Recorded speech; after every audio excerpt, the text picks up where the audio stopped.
Yai, kita ini kan sesama orang Islam, orang Muslim. Mbok ya tabayun dulu lah ke Yai Yusuf Mansur. Jangan bikin channel semacam itu. Karena bagaimanapun Yai Yusuf Mansur ini ketika dipidanakan, dilaporkan,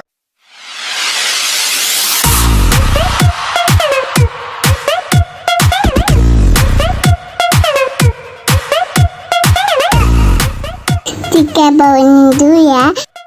Ada. Jember yang ditangkap Ustadz FM itu sekarang ini kan lagi viral. Memang tadi saya dapat kiriman dari teman-teman media bahwa benarkah Kiai Cabul yang ada di Jember yang sekarang ditetapkan tersangka ini salah satu pendukung fanatik Kiai Yusuf Mansur dan kolaborator. Nah itu kan nggak enak. Nah kenapa saya ini sekarang mau dan berkenan muncul untuk mengklarifikasi tersebut? Pertama, Yai Yusuf Mansur adalah Suriah NU ya, ada di jajaran Suriah NU DKI. Kedua, beliau adalah pengasuh pondok pesantren yang mencetak adik-adik tahfidz Quran. Coba. Nah, yang ketiga, beliau adalah sahabat saya. Nah, saya tahu persis judul itu kebalik, menyesatkan, dan itu sangat menfitnah Yai Yusuf Mansur. Saya tadi ya juga tabayun sama Yai Yusuf Mansur. Yai, bagaimana dengan video ini? Terus gimana Gus enaknya? Enggak, menurut jenengan ini dipidanakan atau bagaimana? Sudahlah Gus, enggak apa-apa, saya difitnah, alhamdulillah, dihina ya saya terima. Coba gitu. Terus apakah ketika ada kiai yang baik, yang bijak, lalu kemudian beliau menyampaikan seperti itu, lalu kita ini diam? Ya nggak boleh. Maka dari itu saya bersama teman-teman BKN, ini ada ketua BKN DKI yang kebetulan juga ahli hukum, bahwa hal-hal seperti ini harus diklarifikasi.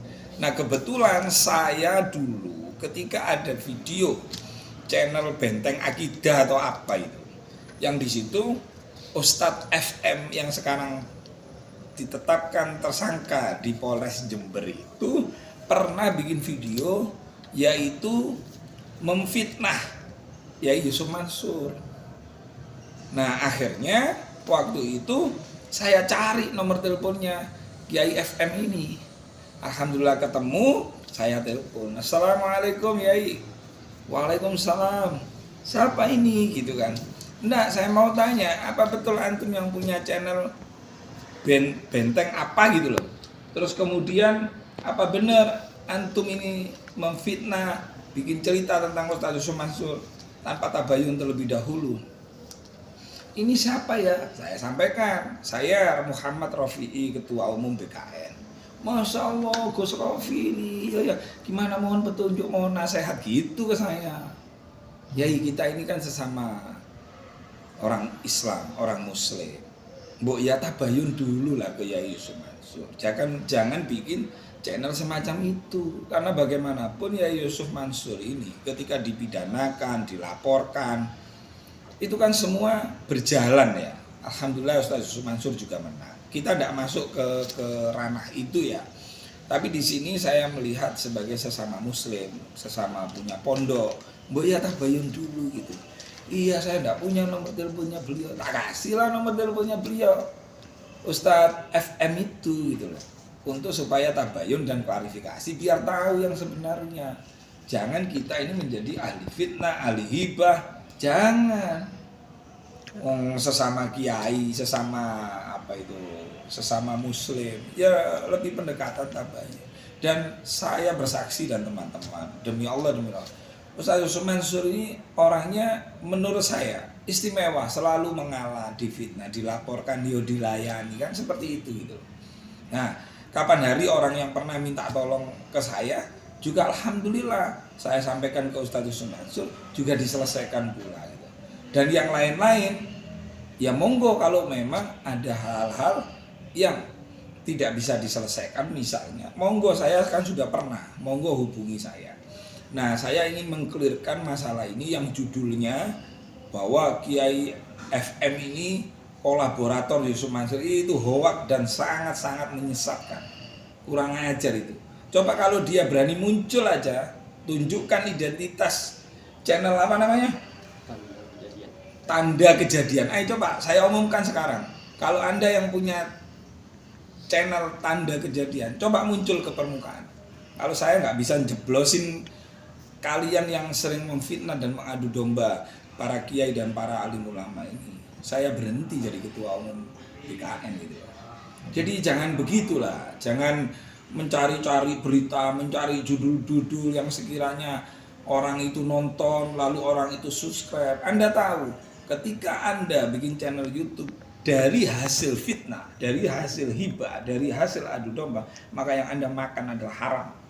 Uang yang Anda dapatkan tiap bulan dari siaran menjelek-jelekkan dan mengadu domba, itu haram hukumnya. Oke. Ya, saya kira. Oke Gus, ini setelah adanya berita isu fitnah ini, apa langkah selanjutnya? Maksudnya yang akan Gus Rofi akan diselidiki dulu atau langsung? Ya, kita akan menyelidiki. Saya sudah koordinasi di Bareskrim ya dengan salah seorang jenderal, kebetulan punya wewenang di dunia cyber. Nah, ini nanti akan diselidiki dulu siapa ini yang punya apa? Channel YouTube Tanda Kejadian. Channel YouTube Tanda Kejadian itu. Gitu. Nah, maka dari kesempatan ini, kalau Anda tidak menghapus ya judul-judul yang berbau fitnah dan adu domba, Ustaz Yusuf Mansur udah tidak kenal sama namanya Yai FM itu. Justru Yai FM setelah kita tegur itu, dia mau tabayun, tak kasih nomornya gitu. Ustaz Yusuf Mansur tak telepon, Yai ini ada Kiai salah seorang ustadz. Alhamdulillah setelah saya tegur, beliau mau tabayun kepada sampean. Jenengan berkenan. Iya Gus, enggak apa-apa, terima kasih. Coba begitu gitu. Nah, kalau Ustaz Yusuf Mansur itu kan punya santri itu. Kalau orang tidak ada sangkut pautnya lalu ditarik-tarik hanya untuk kepentingan supaya subscribe-nya banyak, supaya yang nonton banyak, wah ini dolim nih, ini kurang ajar, harus kita sikat gitu, seperti ini. Gitu. Mungkin ada dari BKN DKI gimana? BKN DKI, Mas Ahmad Qais. Mungkin kalau pernyataan dari kita buat akun YouTube Tanda Kejadian untuk segera menghapus konten-konten yang berisikan fitnah, adu domba, gibah. Karena apa yang kalian dapat hasilnya tadi sudah disampaikan oleh ketua umum kita, itu nantinya akan haram gitu. Kalian hanya berdosa gitu, menyebarkan fitnah-fitnah di media sosial. Nantinya juga akan dapat efek. Kami dari BKN juga sudah siap secara pidana juga dan akan mengusut secara pidana apabila konten-kontennya tidak dihapus. Terkhusus konten-konten yang tadi Gus Ketum kita sampaikan buat Kiai Tanda Kejadian channel ya. Ya, karena kebetulan Kiai Yusuf Mansur juga salah satu guru kami. Jadi kami benar-benar meminta untuk segera menghapus konten-kontennya, jangan sampai nanti terkena dampak atau efek baik pidana, secara agama maupun pidana. Iya. Oke Gus, sudah komunikasi dengan Yusuf Mansur yang Nah tadi itu kan gini, Yai ini harus hal-hal seperti ini harus dipidanakan, harus diklarifikasi, nggak boleh didiamkan gitu. Sudahlah Gus Rofi, saya pasrah sama Allah gitu kan. Saya kira banyak juga channel-channel lain yang memfitnah saya terima bahwa ini adalah bentuk apa ya, kecintaan Allah kepada saya, ditegur melalui hal-hal seperti ini. Ya saya, ya namanya seorang guru, seorang kiai pasti bahasanya demikian. Nah kita sebagai seorang sahabat, sebagai seorang santri nggak bisa mendiamkan hal seperti ini. Kecuali channel tadi itu memberitakan berita yang sebenar-benarnya, nggak ada masalah. Karena di belakang Ustaz Yusuf Mansur ini adalah banyak santriwan santriwati yang belajar di pesantren beliau, bahkan belajar untuk bagaimana menghafal Al-Quran. Jangan sampai ini terganggu. Maka dari itu dengan rilis kami ini bagian daripada untuk mengedukasi masyarakat dan mengklirkan bahwa apa yang disampaikan oleh channel Tanda Kejadian itu tidak benar.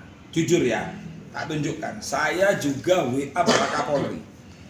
Nah, saya juga WA Bapak Kapolri bahwa berita tentang channel tersebut ini tidak benar, Pak. Kenapa saya WA beliau? Karena bagaimanapun Ustaz Yusuf Mansur adalah salah satu anggota majelis masyayikh.